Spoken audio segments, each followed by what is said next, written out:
obavezno posjetite mog dizajnera, linka njegova kanala je dole u opisu ovoga videa, a sad uživajte.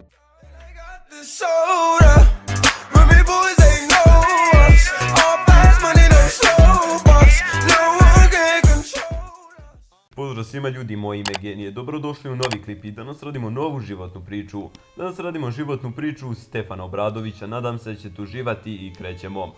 Stefan Obradović, poznati kao Magični video. Rođen je 17. februara 1994. u polovini 8. mjeseca, gdje od 1000 beba preživi samo jedna, što je bilo strašno za 21. vek. Stefan je kao beba bio jako slab, gdje je proveo jako dug period u inkubatoru.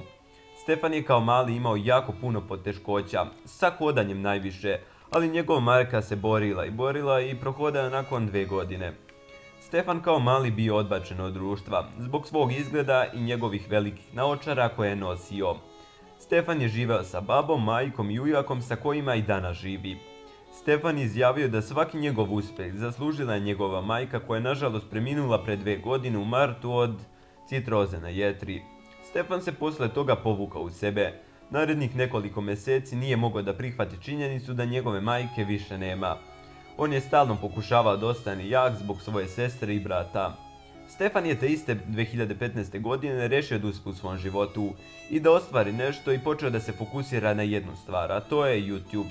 Međutim, pre toga je počeo da piše pesme, ali shvatio da mu treba jako puno para, ali on te pare nije imao.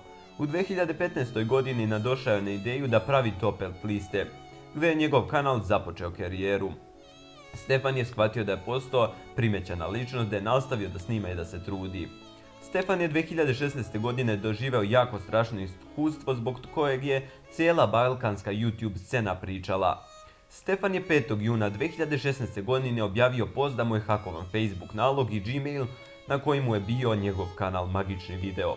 Stefan je 2 nedelje vodio tešku borbu gdje je prijavio čak i policiji da mu je neko ukrao jako vrednu stvar posle izvesnog vremena. Magični je povratio kanal jer mu ga je YouTube vratio. Stefan je odmah počeo da nastavlja sa svojim radom kako bi se iskupio za pomoć koja mu je pružena. Ovaj dečko je svašta proživeo kroz svoj mladi život gdje je izrastao u jednog zrelog čoveka, bez svog oca. Stefan Obradović je dečkom kojem treba diviti i treba ga poštovati, naravno i podržavati. Magični video, to jest njegov kanal, broji više od 100.000 suba. I da, ako vam se svidjela ova životna priča, ostavite obavezno like, share i subscribe i mi se vidimo u nekoj sljedećoj životnoj priči, činjenicama ili top listi i pozdrav. Tekst za ovaj klip mi je napisao Johnny Play, posjetite njegov kanal, link je dole u opisu ovoga videa.